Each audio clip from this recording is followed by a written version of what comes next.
This will be our last lesson in the series of stewardship. We've been talking about stewardship for a few months now, I think, and going through a lot of different things that God expects us to steward in our lives.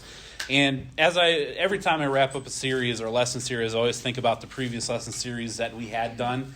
And to me, it's real easy for me once we kind of finish something up to just be like, all right, that's great. We'll put that on the shelf and just that was that time. It's over, and we don't really think about it. I think about fasting. We had gone over fasting the lesson series before, and with the guest preacher that was here this last Sunday night talked about fasting, and immediately I thought of the time that we took as a class to fast and how I was grateful for having gone through the series that we went through and hopefully grown in our spiritual lives in those areas. To hear him say, not many churches do something like that, and it's easy for us to have gone through that series and put it on the shelf, so to speak, and be like, all right, it didn't really change us. It didn't change me, or it didn't change me enough. And so every time I finish as the teacher a lesson series, I get convicted about previous lesson series that we had done. And I look at myself and say, am I still, the things that I was convicted about or wanted to change, am I still doing those things?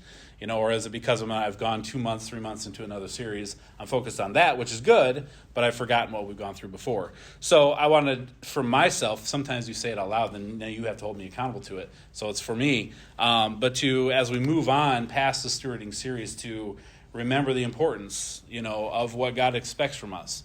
He expects us to steward the things that he gives us. There are many stories and parables that Jesus even gave about those that did steward well the things they were given and those that did not. We don't want to be the ones that did not steward the things that God gave us well. So today we're going to finish up talking about what the subtitle, The Stuff of Life. And that's our relationships with each other, our friendships, the friendships that we have in our lives. So first I'll say your best friend should be your spouse. Right? So all this applies to your marriage. Everything we'll talk about applies to your marriage. So I want you to think that. I want you to apply it that way in your life. But I also want you to think about the friendships you have, right? This church. You look at just this class, the amount of people that are in here, and the friendships that we have. Some are real strong. Some maybe you don't know each other as well. But the friendships that we have and the relationships that God has given us and how we steward those. Right? And we remember, if you go way back to when we first started our stewarding, how are we stewarding our things? Are we squandering them? We think that way with money, stewarding our money. Do we squander our money? Do we waste it? Do we invest it wisely? How do we handle it? Same thing with your friendships. The relationships that God has put in your life, even the ones that maybe are there that we should be better at. How are we stewarding those relationships? Yes, your spouse. How's your relationship with your spouse? It should be the best friendship that you have. But how are you stewarding the relationships you have with other friends in your life? Acquaintances, people from work, people that don't go to church here, people that don't know the Lord. How are we stewarding those relationships? And God, I think, expects us to steward them. He expects us to take care of them and to grow them in a lot of different areas. So we'll go to Ephesians chapter 4. We'll start down in verse number 25. We'll read through the text here, then we'll get into kind of some explanation. Verse number 25, Ephesians chapter 4 says, "Wherefore, putting away lying, speak every man truth with his neighbor, for we are members one of another. Be angry and sin not.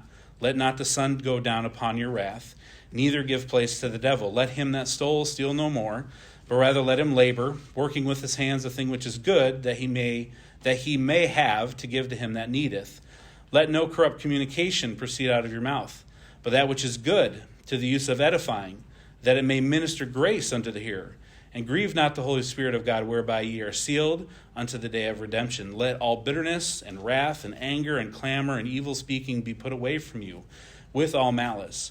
And be ye kind one to another, tender-hearted, forgiving one another, even as God for Christ's sake hath forgiven you." So we can apply this passage of Scripture to a lot of different areas of our lives. A lot of different places we can apply it to. Today we're going to think about our friendships and the relationships that we have in our life.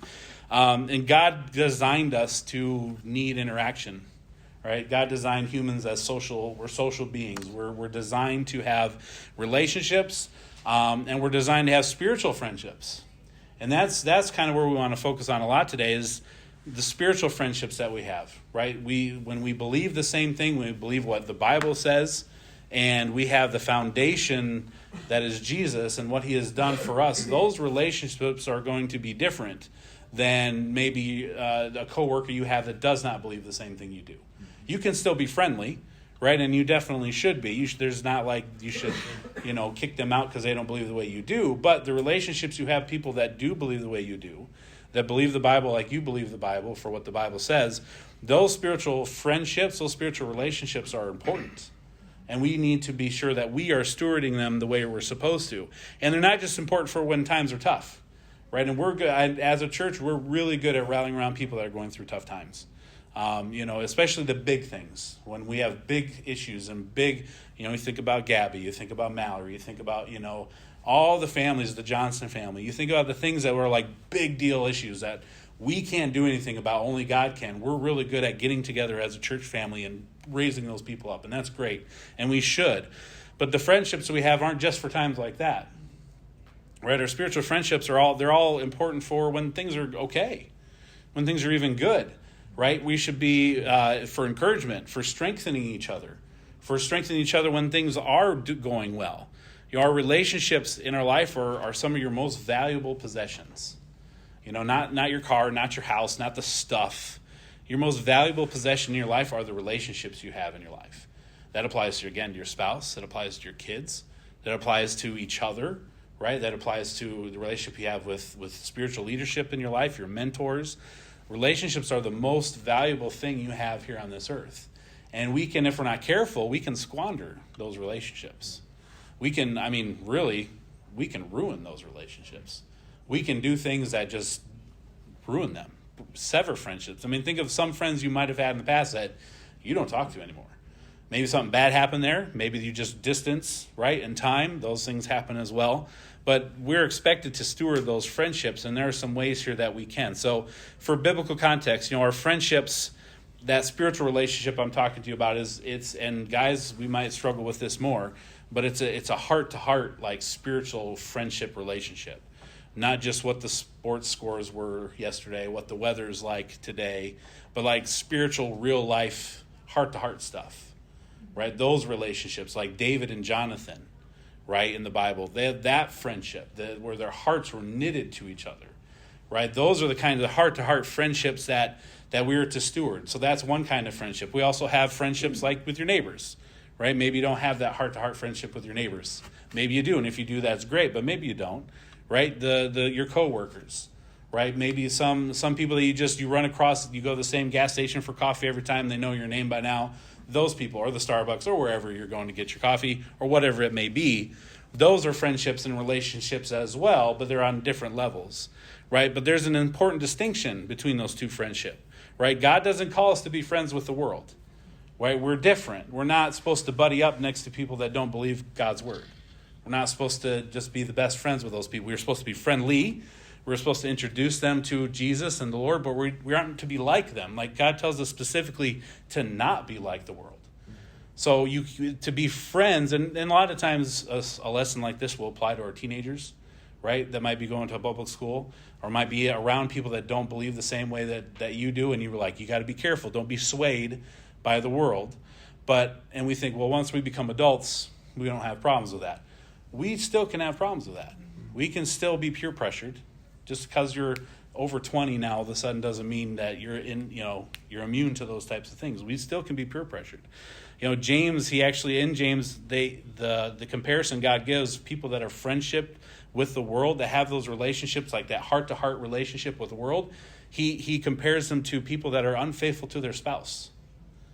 Because God is a jealous God, right? God did a lot for us. He gave everything for us. And if we're taking his salvation and what he has done for us, but then we're just turning around and being buddy-buddy with people that don't care about him, that don't love him, that use his name in vain, that just don't live the way the Bible says, God says it's like you took me, but then you just cheated on me. That's what he compares friendship to the world with for Christians. So we have to be careful about our friendships, about our relationships. Again, never be mean to people. Always be kind. Always show the love of Christ. But that doesn't mean you have to be best friends with those that are not on the same spiritual heart-to-heart level that you are with what God says we should be. So again, just because we're adults doesn't mean we're immune to that. Again, always be friendly. But your closest friends, honestly, should be those that are going the same spiritual direction you're going. Those should be your closest friends. The people that are going the same spiritual direction that you're going. They should be pushing or pulling you closer to God, not away from him. If you have a relationship that pushes the talk, the thought process, just that, if that relationship isn't pointing towards Jesus, isn't pointing towards being more like him, then something's not right in that relationship. And we can be in those kind of friendships with Christians too. There could be other Christians that aren't going the same spiritual direction. They may be saved, but they're not growing, and they don't want to grow, and they're going the opposite direction. And we have to be careful in those relationships as well. Our spiritual friendships should be those that are pushing us towards the Lord. And if you have a friend that's never topic of conversation, then either you need to step up in stewarding your friendship with that person better, or you need to reevaluate that relationship. I'm not saying cut ties completely, but God expects us to steward our relationships, to not be friends with the world, but to go the same direction spiritually as our friends are going. We are to steward our friendships. Again, remember, though, your most important relationship is that with the Lord, right? That's your most important relationship, right? How you and the Lord are. So, you think of what your relationship with him is right now, and only as your relationship grows with him can our human relationships flourish, right? Your relationship with your friends, with your spouse, is only going to deepen and grow more as your relationship with the Lord deepens and grows. And there are times, we can be honest, there are times where our relationship with the Lord isn't always what it should be, right? We're sinners, we're human, we make mistakes. Sometimes accidentally, sometimes on purpose, right? We're human beings, and we don't always do what we're supposed to do all the time. But this is a reminder, and this passage here is a reminder to make sure that we are trying to have a relationship with the Lord that is what it should be. If you're struggling in your marriage, if your relationship between the two of you isn't great, check your relationship with the Lord first. See how that's doing. If you can improve that, improve your relationship with the Lord, I bet your relationship with your spouse will improve as well. Not overnight. It'll take time, but that's a direction you should look at and go. So what does it take to be a godly friend? So from this passage here, just a couple of points, what it takes to be a godly friend. Number one, you have to value truth. You have to value truth. Friendship is built on trust. I mean, every relationship is built that way, right? Your marriage relationship is built on trust. Friendships are built on trust. Trust is built on truth, right? Without truth, you can't have trust. So in verse 25, it says, speak every man truth with his neighbor. You have to be honest. You have to be truthful. Sometimes being truthful is hurtful, right? And sometimes you have to be truthful. Sometimes it will hurt.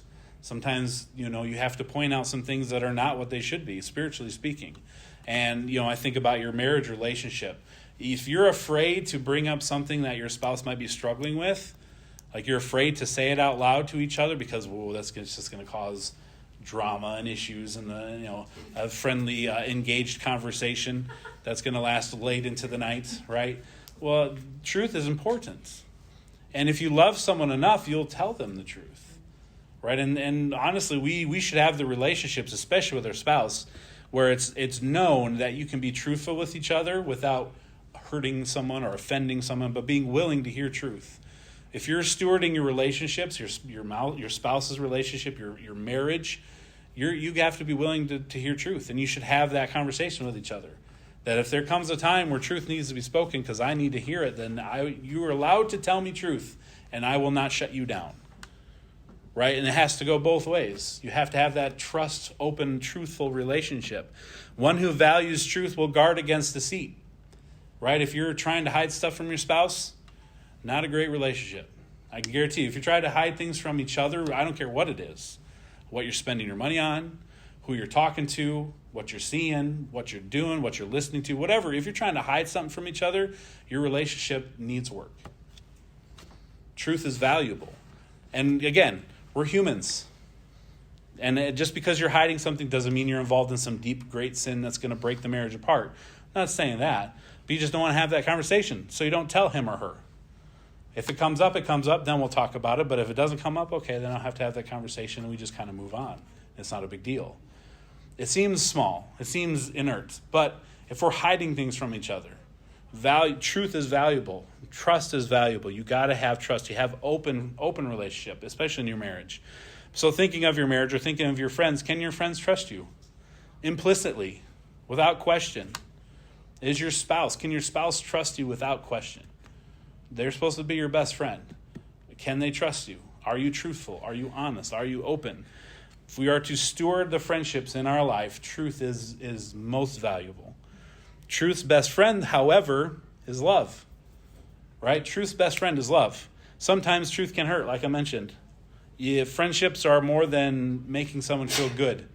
Right? So just because I say I like your suit or I like your tie, or your friend says those are cute shoes, right? Those are good things to say. That's encouraging. We should do that. But that's not just friendship. Friendship's just not about making each other feel real good about each other. And yes, I know I look great, and you look great too. We look great together. Look at us. We look great. How awesome. Right?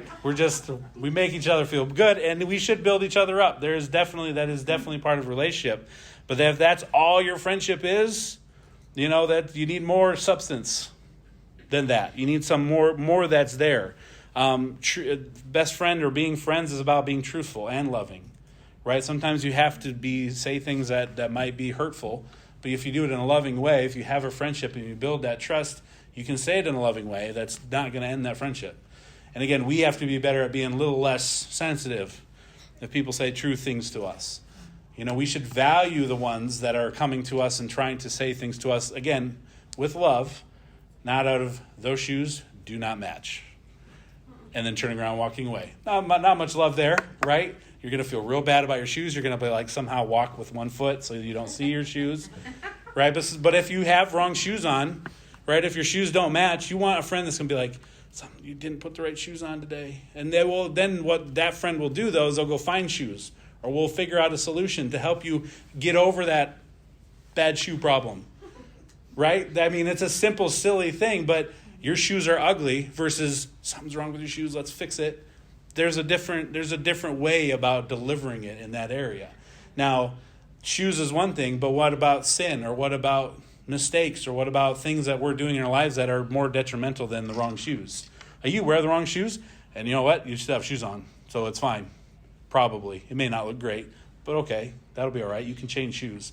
But what if you're doing something in your life that's literally going to cause damage to yourself, to those around you? Don't you want someone to come and tell you that? Don't you want someone to be your friend enough to want to point that out to you and not just let you go on and live that way? Pastors use this example numerous times, right? If Jace is out in the middle of the road playing in the street, you don't be like, let him live his truth. He wants to play hopscotch in the middle of 10th Street. That's okay. Let him do what he's got to learn. No, every father would be get out of the road, listen, obey. You're going to hurt yourself if you keep doing what you're doing. We all need to have friends like that. We all have to be willing to take those corrections. So you shouldn't be like, all right, great, start pointing out things. Here we go. Don't be offended. I'm about to ramp up. Got my notebook out. Got my iPad where I took all these notes down. Been waiting to use this file. No, love. Again, wanting to help each other grow, wanting that relationship to grow. So truth is number one thing. Second thing is conquering anger. Just as truth builds relationships, anger destroys them. Anger destroys, and that's why it's part of this passage and how we speak to each other, how we handle it. Verse number 26, be angry and sin not. Truth spoken in love versus truth spoken in anger. Right? There could be truth spoken in anger where you're trying to get someone, prove a point, stick it to them. There's truth. The words are true possibly, but the anger that delivers that truth is destructive, not building. Right? And we have to be careful as how we give that truth. Anger has been the great destroyer in many relationships, right? Whether it's just uncontrollable temper anger, or if it's bitter, resentful anger that's maybe not outward, right? And we could blow up and lose our temper, and that's going to hurt a relationship. You can also be harbor anger and discipline or disappointment and bitterness, and that's also going to hurt a relationship. Anger destroys relationships, just plain and simple. Fleshly anger is revengeful, self-defensive, self-serving, right? The Bible does say you can be angry, but most of the time when we're angry, it's not righteous anger. We're not angry because God's angry at this thing, so I am angry at this thing. Most of the time when we're angry at something, it's self-serving anger. Someone got in our way on the way to church. Someone got in our way on the way to school. Our kids didn't do what they said they were going to do. Our husbands didn't fulfill and follow through what they said they were going to do. Our wives overcooked our food or whatever they did. They spent too much here. whatever the case may be, most of the time when we get angry, it's self-serving. Very rarely are we like, we're so mad because God hates sin, and so I'm mad at the sin because God hates it. No, it's usually a selfish reason that we get mad. And we'll call it something different. We'll call it frustration. We'll call it disappointment. We'll call it I'm upset. And we give ourselves license to be angry and to be sinfully angry at each other, at other people we don't know. The thing is when anger becomes part of your life and you're just angry, your relationships aren't going to grow. Because anger goes, you could think it's just you and you're just angry. I'm not mad at you, I'm mad at this. But the anger changes the environment, right? It changes how the relationship goes at that exact moment. So anger is bad. We should not be angry people. Christians should not be angry people. We shouldn't be shaking our fists at things. That's not how God operates. That's not how relationships grow. So verse 31 talks about the selfish anger and defines it a little bit further. And we'll go through them real quick. We're running out of time. But bitterness, right? That's a big one. We don't want to be bitter. That kind of anger it's like poison, right? It kills you. It kills those around you. It kills those relationships. Bitterness, it literally means to cut or to prick, right? Just little cuts. Bitterness will bleed you dry. Don't be bitter. Wrath, that's a passion, right? Anger of passion. Wrathful people, if you ever knew someone that just had a problem with wrath, they didn't keep relationships very long. Those people go through relationships quickly. They may be great people, real attractive personalities possibly, but if they have a problem with wrath, outbursts of anger, passionate anger, relationships don't last very long for them. And it talks about anger specifically. In that word anger, there's a violent emotion manifested in angry outbursts. That's losing your temper, right? If you lose your temper, if you get frustrated and it comes out towards people, and if you're just honest about it, obviously that's not going to build relationships. That's only going to harm relationships. So losing your temper, it's not because your dad lost his temper or grandpa was that way, right? We can't blame our anger problems on other people around us. You can't even blame your anger problem on your situation, right, or your circumstances. Anger is a heart problem. Now, there may be other things that contribute to it that cause it to happen, and you can go back and fix those things as well. But anger destroys. Angry outbursts destroys. Clamor is the next one. That's loud, noisy complaint. Nothing is ever right because something is always wrong everywhere they go, right? Complainers, clamorers, loud, noisy complaints. So if nothing is ever right, if there's always something to be found negative in every situation, check your spirit, because your spirit's what's wrong. Not the things, not the situations, not the stuff that happens to you. It's your spirit you have an issue and it needs to be taken care of. So if you find, and we can all be there. And it usually happens at work, right? Because work, it's not always a fun place to be. It's a necessity.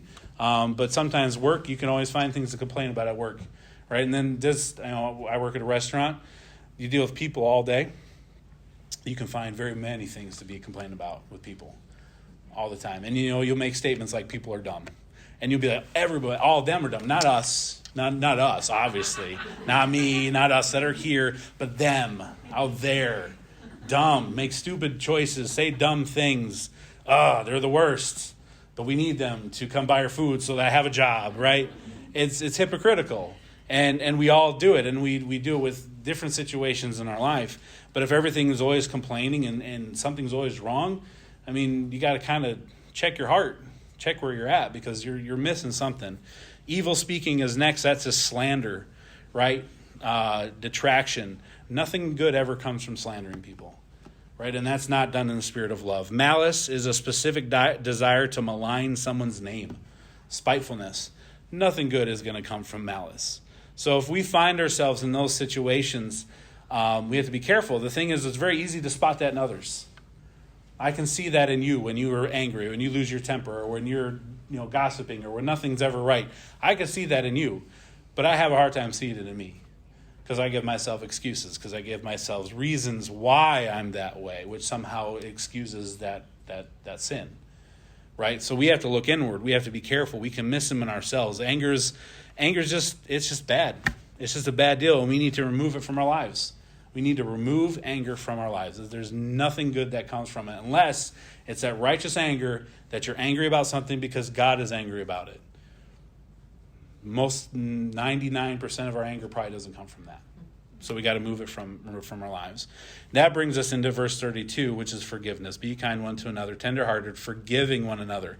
So forgiveness instead of anger is a skill we should excel at. We should excel at the skill of forgiveness. A quick forgiver should be an attribute we all desire.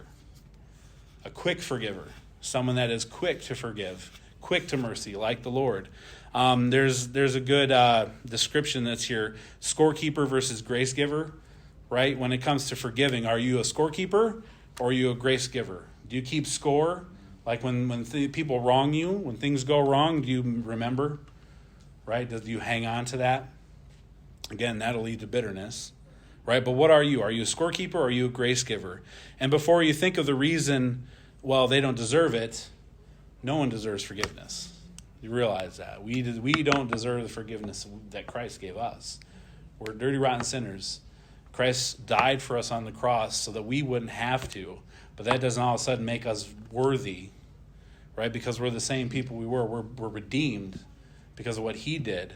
We don't deserve forgiveness. So Jesus says, forgive each other like he forgave us.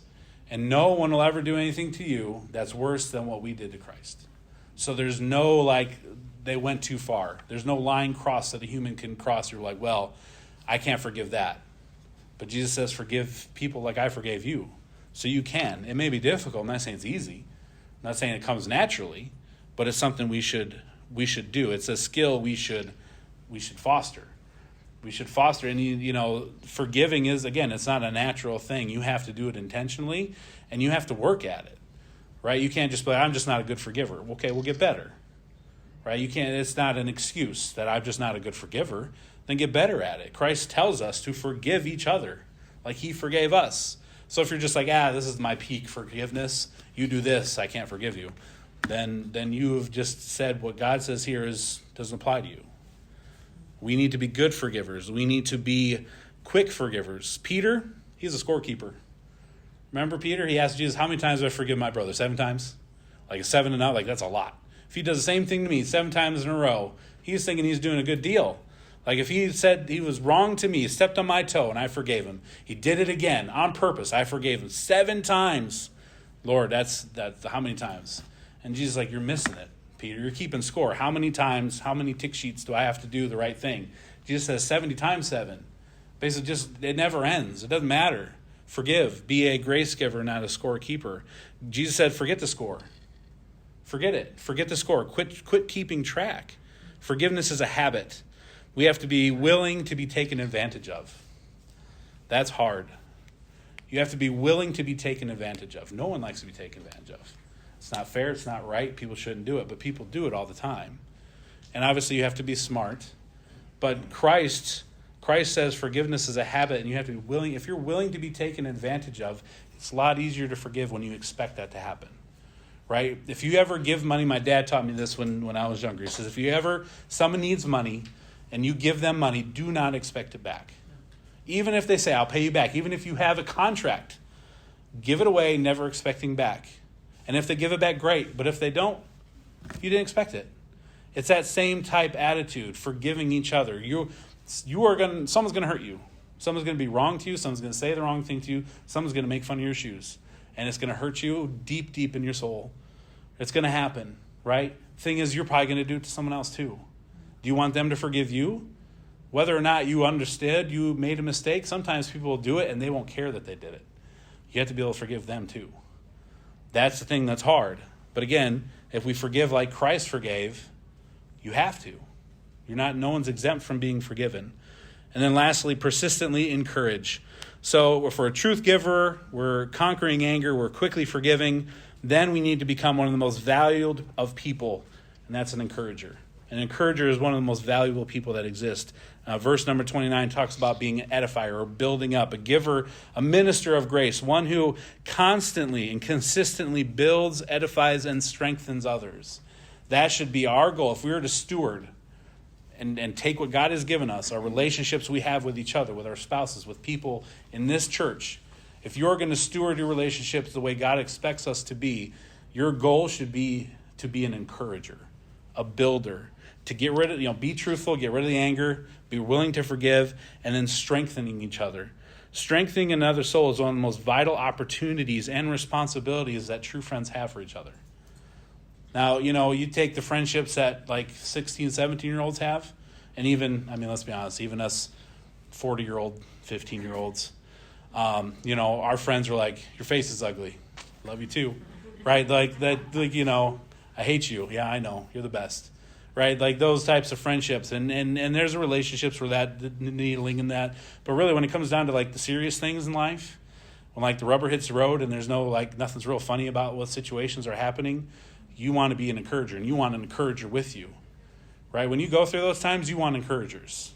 You want encouragers all around you. You don't want people to point out the bad things and to say how it's not going to get better. You want people to encourage you. They're going to be truthful and honest, but they're going to love you. They're going to tell you the truth. They're not going to be angry. They're going to forgive anything needs to be forgiven. They're going to be there to build you. And we all want that. We all want that in our lives. We want our friends to be that way. But what about us being those friends? That's a little harder. Some people seem more gifted at it. Like they're just a good encourager. Now they work at that. They do it on purpose. Like it's not just part of their personality. It's part of what they've decided to be. And a lot of the time we're selfish people. People are selfish. We are our number one most concerned thing in our life. And it's just how we naturally default to. But if we're going to be careful or caring and encouraging to others, you have to develop that skill. As friends, our goal should be to bring spiritual strength and vitality to our friends' lives. Like that should be our goal for each other, to bring spiritual strength. When's the last time you strengthened somebody spiritually that you consider a friend? Your spouse, friends of each other.